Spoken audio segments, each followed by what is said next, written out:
Assalamualaikum warahmatullahi wabarakatuh. Salam sejahtera untuk kita semua. Perkenalkan, nama saya Fiona Junita Natalia Luhulima SSM Trans Inter, dan saya adalah seorang dosen dari program studi sastra Inggris Fakultas Sastra dan Budaya Universitas Papua. Pada video PDD UKT PT Serdos tahun 2025 ini, saya akan melakukan pengajaran untuk mata kuliah Simple Structure. Beban SKS sebanyak 2, yakni 1 teori dan 1 praktikum. Pada CPMK atau capaian pembelajaran mata kuliah ini, mahasiswa memiliki kemampuan dasar dalam mengidentifikasi, menganalisis, dan menerapkan penggunaan struktur bahasa Inggris dengan benar dan sesuai. Mahasiswa juga dapat menggunakan kemampuan dan pengetahuan yang didapatkan ke dalam tugas, kuis, maupun ujian, pertengahan, ujian akhir, bahkan dalam kehidupan sosialnya setiap hari. Dan mahasiswa dapat menganalisis secara sistematis struktur bahasa Inggris di dalam setiap materi yang ada, dan juga baik secara lisan maupun non-lisan menggunakan struktur bahasa Inggris dengan tepat. Pustaka yang digunakan untuk mata kuliah ini berasal dari Frank dan Marcella, kemudian ada Thompson NJ dan Martina TV, ada Acer Betty, dan juga Dokol dan Miranda.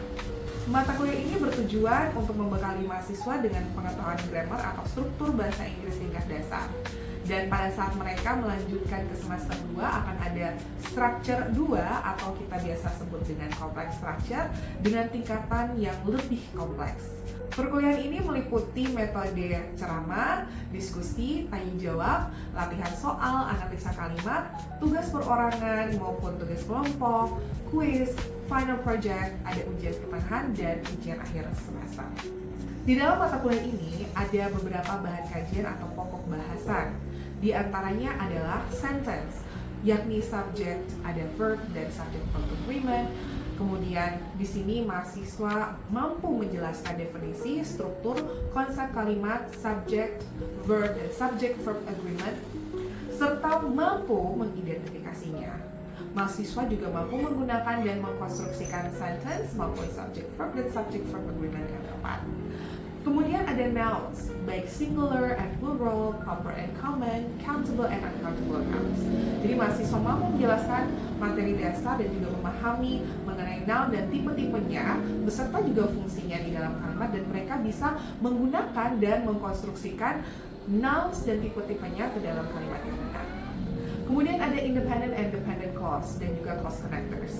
Jadi mahasiswa mampu menjelaskan materi dasar mengenai dependent clause dan independent clause beserta fungsinya, begitu halnya juga dengan clause connectors.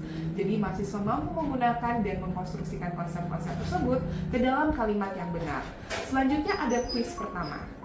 Kemudian diikuti oleh pronouns, di antaranya personal pronouns, singular and plural, demonstrative, reciprocal. Dan di sini mahasiswa mampu menjelaskan secara mendasar dan menyeluruh tentang konstruksi serta fungsi pronouns dari tipe-tipenya.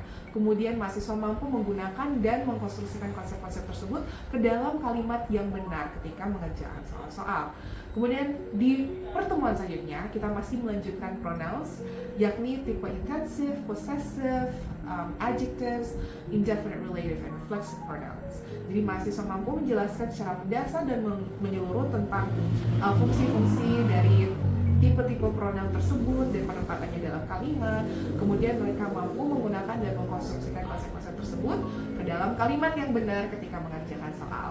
Kemudian ada determiners, ada definite and indefinite, ada demonstrative, possessive, numbers, distributive, interrogative, and quantifiers. Jadi mahasiswa mampu menjelaskan secara mendasar maupun menyeluruh tentang determiners, konstruksinya dan bagaimana dia berfungsi di dalam kalimat, bahkan juga disertai dengan pemahaman dari tipe-tipenya dan bagaimana digunakan di dalam kalimat. Jadi mahasiswa mampu menggunakan dan mengkonstruksikan konsep-konsep tersebut di dalam kalimat yang benar ketika mereka mengerjakan soal-soal. Dilanjutkan lagi dengan ujian pertengahan semester. Jadi mahasiswa selanjutnya akan mempelajari tentang adjectives baik comparative, superlative, predicate, compound, possessive, demonstrative, and proper adjectives. Jadi mereka memahami dan dapat menjelaskan secara menyeluruh tentang adjectives dan juga tipe-tipe daripada adjectives. Kemudian mereka bisa menggunakan dan mengkonstruksikan adjectives dan tipe-tipenya tersebut ke dalam kalimat yang benar. Kemudian diikuti dengan prepositions, baik prepositions of time, place, movement, manner, measure, source, and possession. Jadi di sini mahasiswa mampu memahami dan menjelaskan tentang prepositions dan tipe-tipenya. Mereka bisa menggunakan dan mengkonstruksikan konsep-konsep yang telah dipelajari dalam prepositions tersebut di dalam kalimat yang benar. Diikuti oleh adverbs, baik adverbs of time, frequency, place, manner, degree, reason, relative, and attitude. Jadi mahasiswa mampu memahami dan menjelaskan tentang adverbs dan tipe-tipenya. Kemudian mereka bisa menggunakan dan mengkonstruksikan konsep-konsep tersebut ke dalam kalimat yang benar. Dilanjutkan lagi kuis kedua. Kemudian ada modus, dari modus of possibility, reduction, expectation. Mahasiswa dapat menjelaskan materi dasar mengenai modus dan tipe-tipenya beserta fungsi-fungsi mereka di dalam kalimat. Kemudian mereka bisa menggunakan dan mengkonstruksikan penggunaan modus ke dalam kalimat yang benar. Kemudian ada lagi coordinating conjunctions, baik itu cumulative, ada adversative, disjunctive, and then illative. Jadi mahasiswa mampu menggunakan materi dasar mengenai coordinating conjunctions tersebut dan tipe-tipenya, kemudian beserta juga fungsinya, dan mereka bisa menggunakan dan mengkonstruksikan konsep-konsep tersebut di dalam kalimat yang benar. Kemudian ada final project. Di sini mahasiswa ditugaskan untuk membuat ringkasan menyerupai mind mapping untuk setiap materi yang telah dipelajari dalam kelompok, dan mereka diharapkan dapat bersikap kritis, kreatif, dan mampu bekerja sama. Kemudian yang terakhir adalah ujian akhir semester. Dan ada penilaian di dalam mata kuliah ini dengan berbagai aspek evaluasi. Di antaranya yang pertama adalah partisipasi sebanyak 5%, kemudian absensi sebanyak 5%, tugas atau final project sebanyak 20%, kemudian quiz sebanyak 20%, mid exam sebanyak 20%, dan final exam 30%. Sekian penjelasan dan cara pembelajaran semester untuk mata kuliah Simple Structure, dan berikut adalah video pengajaran mata kuliah ini. Selamat menonton, terima kasih. Good afternoon, class. Good afternoon. Welcome to Simple Structure course. Before we start the class, let us silent prayer in the count of 3. 1, 2, 3.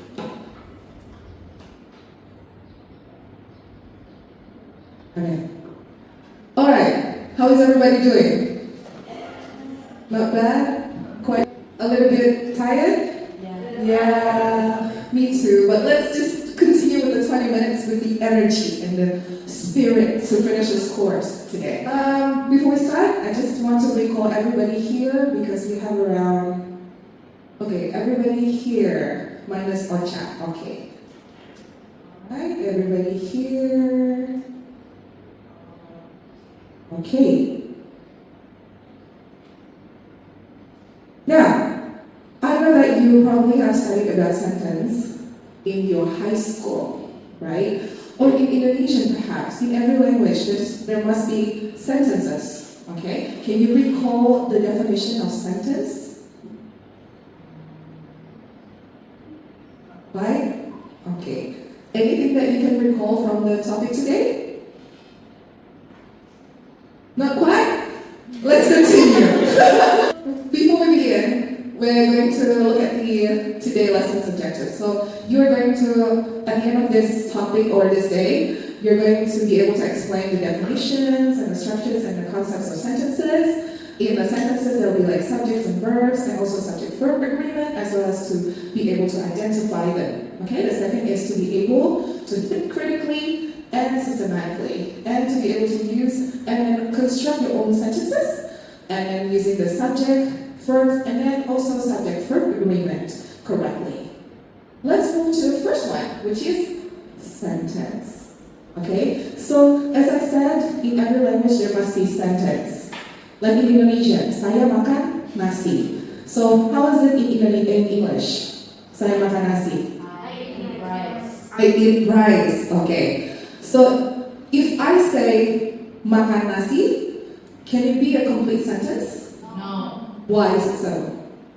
It doesn't have a subject. It doesn't have a subject. Very good, everybody. Excellent. Let's go home. Okay, so in here I've got a definition. So a sentence is a group of words that expresses a complete thought and contains a subject and a verb. For example, the dog barks. So in this sentence, where's the subject?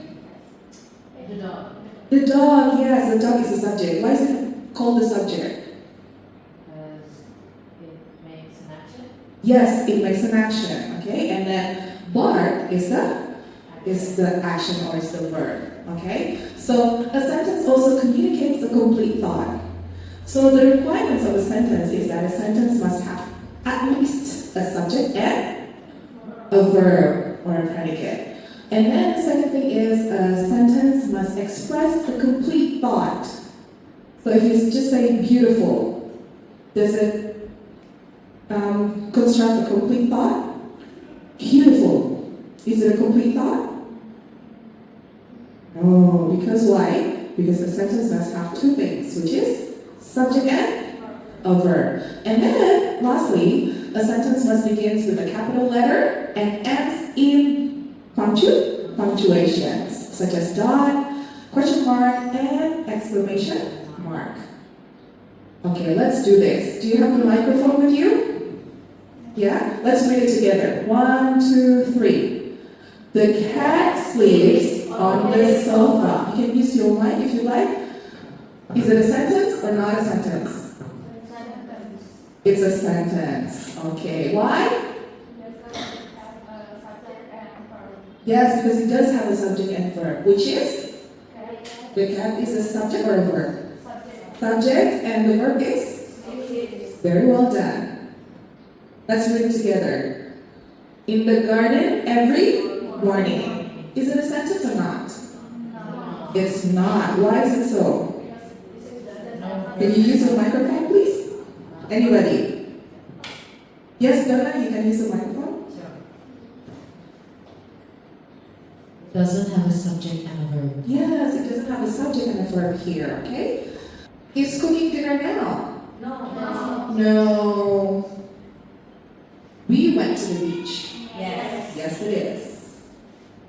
All right, good job. Let's give a round of applause for everybody. Okay, remember what I said? A sentence must have subject and a verb. So the subject is the person or place or thing or idea that performs the action or what is being described.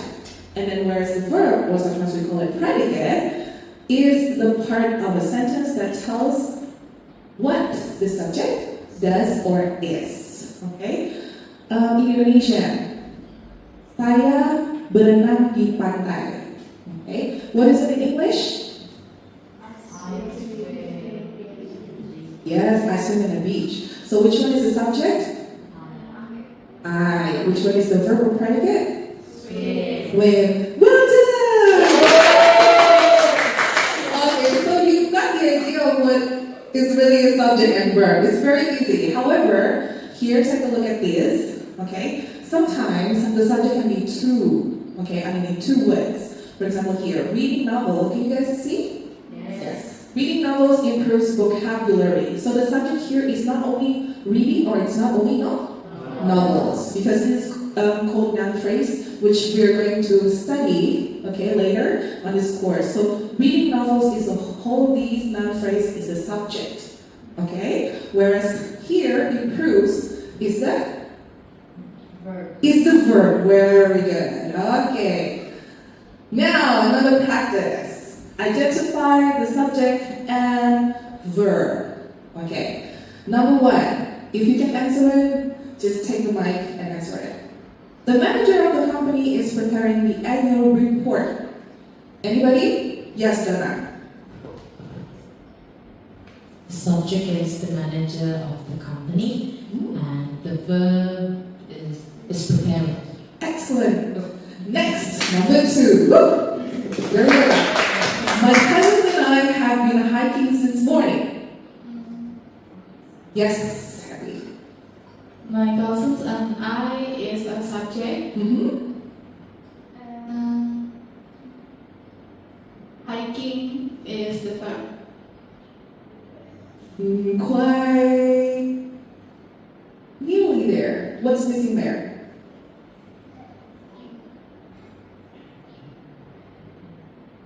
Have been hiking. Yes, have been hiking. So we're going to learn this, okay, later.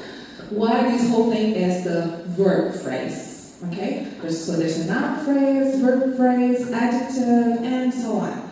Number 3, either the president or his advisors are responsible for the policy. So which one do you think is the subject, the doer?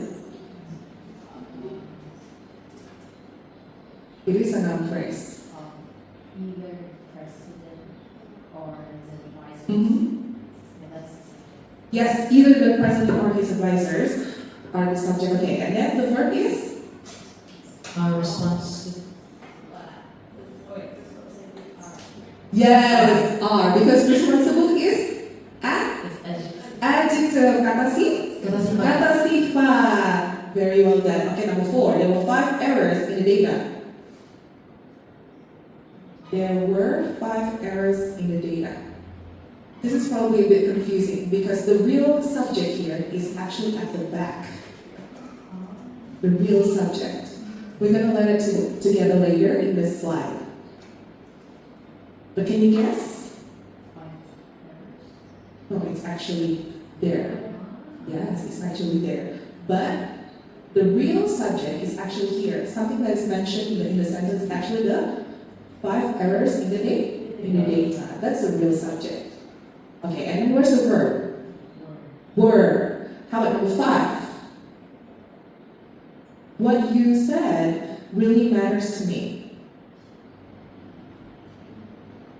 What do you think?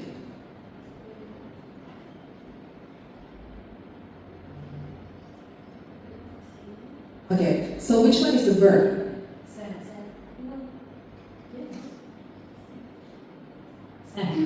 Sad. Okay, which one is the subject?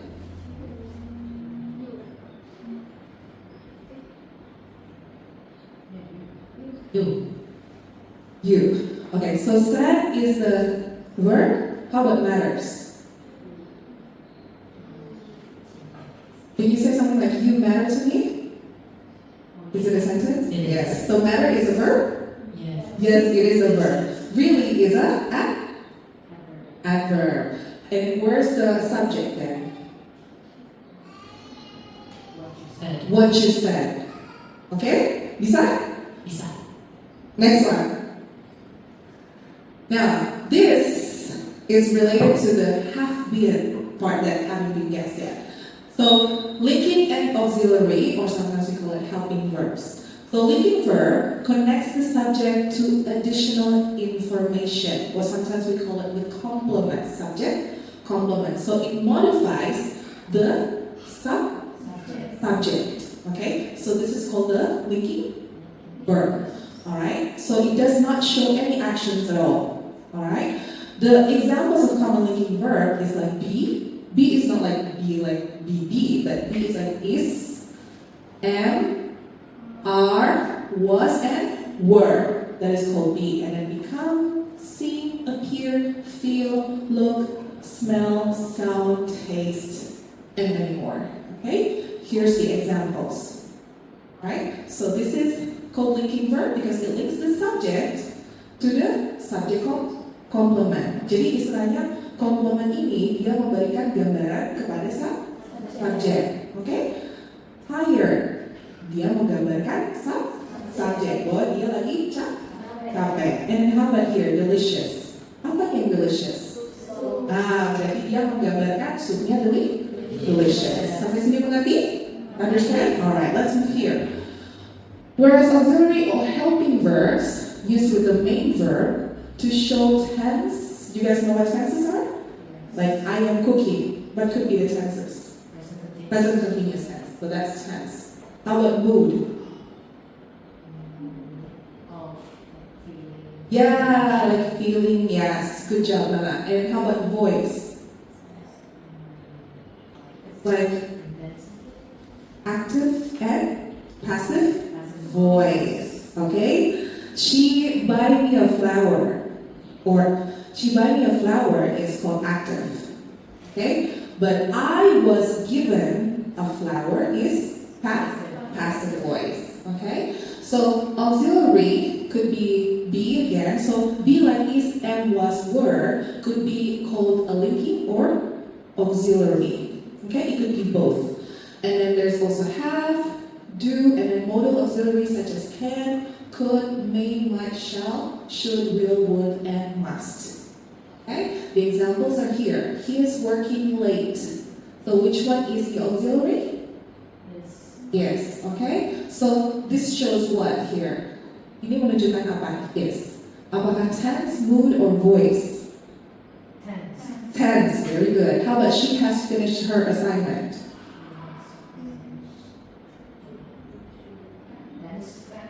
Very nice. You should study more.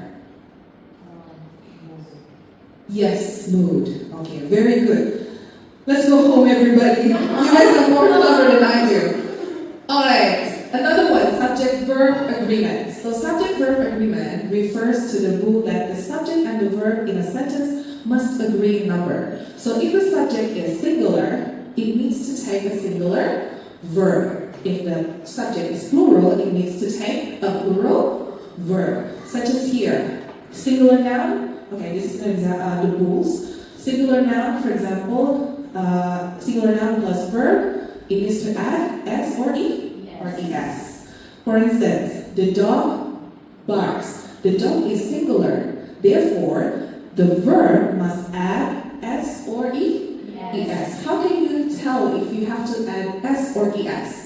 Does anybody know? Yes, Donna. So you can add es. You can add es to a word that with vowel alone. And then the other one? And the other one, you use s with a word that ends with consonant.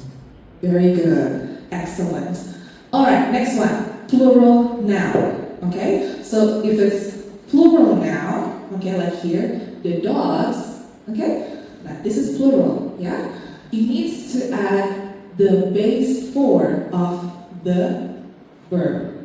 Jadi yang paling dasar, okay. And then IU, if the subject is IU, it also add with the base form. All right. Now you have to watch out for these. Some pronouns are always singular, or it could be plural as well. I don't know how to close this one. I will not close. So, for things that are always singular, okay, like each, everyone, everybody, nobody, someone, nothing, anyone, anybody, everything, those are singular. So it takes singular verb, like. So for the example, like everyone, it must add an s to the verb because everyone is actually singular. Everyone enjoys the show. So if, I don't have a whiteboard here, but I know that sometimes people mistake everyone with plural because you have a picture in your mind that everyone is, yes, a lot of people, right? Everyone. But it's actually like, imagine a circle. Okay? And everybody is inside the circle. Just only one circle. Okay? Mengerti? Alright. And then there's always plural that takes plural verb. Like few, many, several, both. Yeah? It takes plural verb.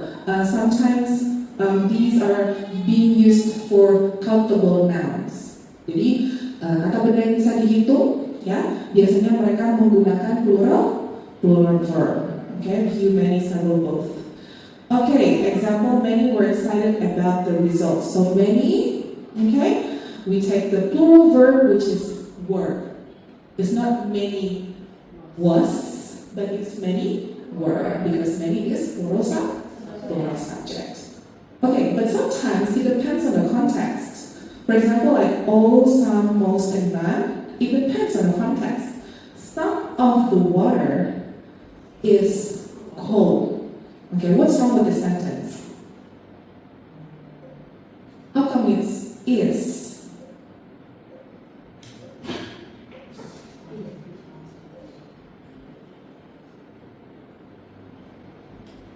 How come it's not are? Can you use some? It couldn't be counted. Yes, because water cannot be counted. Can you count water?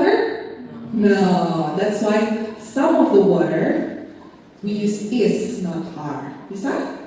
Okay, next one, some of the bottles are empty. Now this one you can use are because bottles can be counted. You can say 1 bottle, 2 bottles, 3 bottles. Up to here, anybody got any question? No. Let's practice again. Everybody? Are or is? You? Yes. Has? Yes. Good job. Excellent. Very well done. Right, and then also watch out that there are also compound subject. Ini yang tadi Mbak bilang, kadang-kadang kita hanya mengidentifikasi satu subjek, padahal itu adalah penggabungan subjek. Nah, biasanya di-join oleh kata and. Misalnya, Donna and Nandini went to the market. Berarti bukan hanya Donna saja, right? Donna and Nandini. And also, here, exceptions. One item or idea is singular. Now, here, peanut butter and jelly. There are two things, right? How come it's is, not are? Because it's only one product, okay? It could also be one idea, alright? The subject that is joined by or nor. So the verb agrees with the subject closer to the verb. So which one is closer to the verb? Teacher or the students? The students. That's why the verb that is the noun that is closer to the verb, okay, it agrees to it. Not this one here. Mengerti? Same as this one. It agrees to the subject that is closer to the verb. So it's not this one, but the closest one is the pen. Therefore, we use the verb is. Okay? Practice again. Ready? The captain and the coach. How come it's are, not yes? There are two different people. Two different people. How come it's is? It's one person. So yeah, jadi jabatannya CEO and the founder. Now this one is inverted sentences. Okay, maksudnya apa nggak? Ini sama dengan example, it's the same example as the previous one, di mana real subjeknya ada di belakang yang kayak tadi. Okay, so inverted sentences is a sentence in which the normal word order is reversed. So typically, putting the verb or part of the predicate before the subject. For example, here, there is a problem. So the subject, the real subject is actually the problem. But here we identify there as the subject. Jadi subjek sebenarnya adalah a problem ini. Tetapi kalau ditanya mana subjeknya? Here. Tapi kalau ditanya di sini, which one is the real subject? Yang mana? Realnya. Yang the real subject yang mana? Several issues. Tapi kalau disuruh identify the subject, there. Gitu ya. Anybody have any questions up until here? No. Let's choose the correct form. There is or there are some noodles on the table. Excellent. Here is or here are your key. There is or there are a number of reasons to study English. My bad. Next week, to learn more about the subject, the verb, and then subject-verb agreement. But up until here, does anybody have final question? Then I will ask you to make a summary of 300 words of what you have learned today. And you have to submit it through our LMS on the 21st of July. Thank you for listening. Everybody has done a very good job.